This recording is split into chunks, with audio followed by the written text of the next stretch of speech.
नमस्कार दोस्तों, स्वागत है आप सभी का द स्टोरी वर्ल्ड में। चैनल को सब्सक्राइब करें और बेल आइकॉन दबाएं।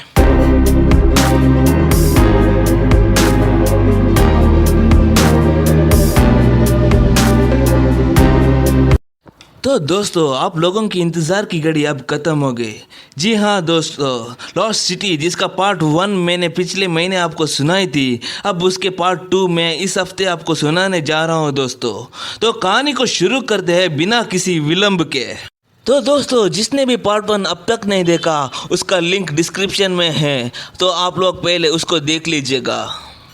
12 साल बाद अब वरुण कॉलेज जाने लगा है, लेकिन ज़्यादातर वरुण अकेला और दुखी रहता है। उसकी दो वजह है, एक बचपन में अपने बाप का गुजर जाने का दुख, और दूसरा उसका कोई दोस्त नहीं है। उसके वजह से उसे अकेलापन बहुत सताता है। लेकिन हमेशा से वरुण के मन में एक सवाल था दोस्तों, वो है कि उसके पिताजी और दादा की मौत का राज को जानना। जी हाँ दोस्तों, क्योंकि उन दोनों की डेड बॉडी के पास एक मेटल शीट था, वही वो ब्लूप्रिंट जिसके वजह से उन दोनों की मौत हुई थी।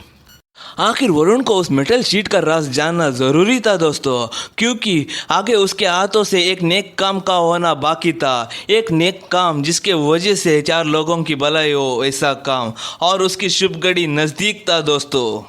तो दोस्तों, अब वरुण का कॉलेज का पहला दिन चल रहा है और उसके सीनियर्स उसका स्वागत रैगिंग के साथ करते हैं। अब उसके सीनियर्स एक लड़की को दिखाकर उसके फ़ोन नंबर मांग कर आने को बोलते हैं। तब वरुण डर जाता है, लेकिन उसके पास दूसरा विकल्प नहीं होता है, इसलिए वो लड़की के पास जाकर नंबर मांगता है। लेकिन उस लड़की को उसके आंखों में डर देखकर पता चलता है कि ये ज़रूर रैगिंग चल रही है। तब वो लड़की वरुण का हाथ पकड़कर उसके नंबर उसके हाथों पर लिख देती है। दोस्तों, वो बड़े लोग बोलते हैं ना, एक स्त्री ही एक पुरुष का ताकत भी है और कमज़ोरी भी है, और वही कामयाबी और बर्बादी का कारण भी है। तो ये सिचुएशन वही है दोस्तों। ये लड़की वरुण की ज़िंदगी बदलने वाली थी। आप लोग ये समझ लीजिए कि वरुण के आगे की मकसद को पूरा करने की ये पहला कदम है। अगले दिन वरुण कैंटीन में खाना खाता है। खाना खाने के बाद वो बिल देने जाता है, तब उसे पता चलता है कि वो अपना वॉलेट को घर में भूल के आया है। जब वो इस बात को कैंटीन के मालिक को बोलता है, मालिक गुस्से में गालियां देनी शुरू करता है। तब वो लड़की वरुण की मदद करती है। तब वरुण उस लड़की को थैंक्स बोल के वहाँ से जाता है। जाते वक्त बोलता है कि अगली बार आपकी पेमेंट मैं करता हूँ। अगले दिन वरुण जब लाइब्रेरी जाता है, तब वहाँ पर उस लड़की को देखकर उस लड़की से बात करना चला जाता है और बोलता है कि कल आपने मेरी मदद की थी, उसके लिए थैंक्स। चलिए आज मैं आपको खाना खिलाता हूँ। तब वो लड़की बोलती है कि नहीं नहीं, इसकी कोई ज़रूरत नहीं है, मैंने तो बस आपकी मदद की थी।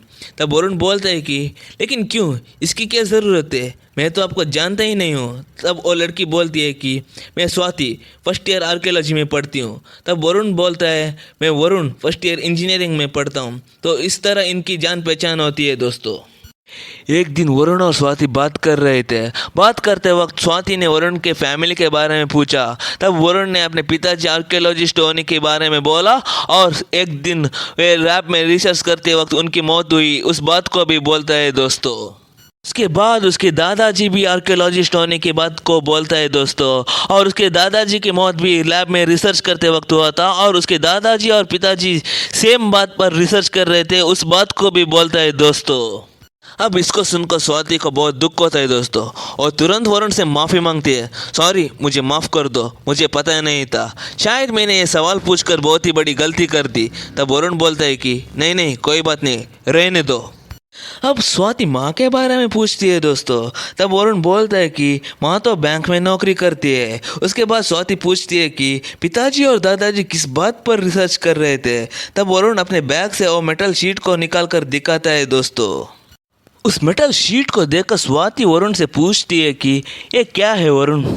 तब वरुण स्वाति को बोलता है कि ये मेरे दादाजी को समुंदर में से मिला था। ये बात उस समय की है जब मेरे दादाजी के एक दोस्त एक शिप रिपेयर करने गए थे। तब उनके हाथों से कुछ सामान समुंदर में गिरा था। तब उसे वापस लाने के लिए वे समुंदर में कूदे, और तब उन्हें समुंदर के नीचे कुछ बिल्डिंग के अवशेष मिला था। उसके बाद उन्होंने शिप रिपेयर कर दिया और मेरे दादाजी से आके बोला कि समुंदर के नीचे उन्होंने कुछ बिल्डिंग के अवशेष देखे। तब उसके बाद मेरे दादाजी और उनके दोस्त समुंदर के नीचे जाकर एक लॉस्ट सिटी का डिस्कवर किया था। तब वहाँ से वापस आते वक्त मेरे दादाजी को एक बॉक्स मिला था। उसी बॉक्स में था एक मेटल शीट, और इस मेटल शीट पर रिसर्च करते वक्त मेरे दादाजी और पिताजी को मौत से गले लगानी पड़ी। तब से लेकर अब तक मुझे इस मेटल शीट को जानने की बहुत इच्छा है, लेकिन अब तक कोई मौका नहीं मिला। आखिर इस मेटल शीट में ऐसा क्या राज छुपा है जिसके वजह से मेरे पिताजी और दादाजी को अपने जान से हाथ धोना पड़ा। अब स्वाति वरुण से पूछती है कि लेकिन ये कहानी तुम्हें किसने बोला था। तब वरुण बोलता है कि एक बार मेरे माँ ने इसके बारे में बोला था। तब वरुण को एक बात याद आती है कि इसके बारे में उसके दादाजी के पास एक किताब थी, अगर वो मिल जाती है तो शायद कुछ मदद मिल सकती है, ऐसा वरुण को लगता है। स्वाति से बात करता हुआ वरुण तुरंत स्वाति को इग्नोर करके वहाँ से चला जाता है। स्वाति वरुण को रोकने की बहुत कोशिश करती है, लेकिन उस पल के लिए स्वाति को इग्नोर करके उस किताब को पढ़ना वरुण के लिए ज़रूरी था दोस्तों। इसलिए घर जाकर अपने दादाजी के किताबों के कमरे में जाकर उस किताब को ढूंढ कर पढ़ लेता है। तब वरुण को पता चलता है कि उसके पूर्वज एक रिची सिटी में रहते थे। एक चुड़ैल के श्राप के वजह से और सिटी समुंदर में डूबने के बाद वरुण को पता चलती है दोस्तों।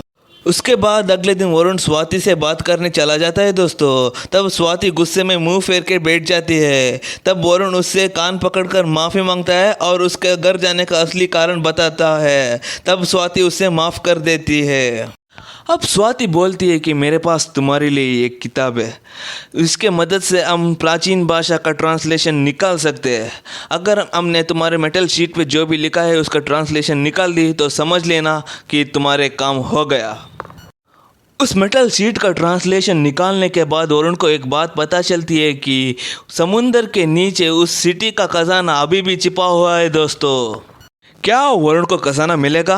खजाना मिलने के बाद क्या वरुण खुद के लिए इस्तेमाल करेगा या फिर 4 लोगों की मदद करेगा? वो सब जानने के लिए आपको पार्ट 3 का इंतज़ार करना पड़ेगा दोस्तों। तब तक के लिए tata bye bye, take care.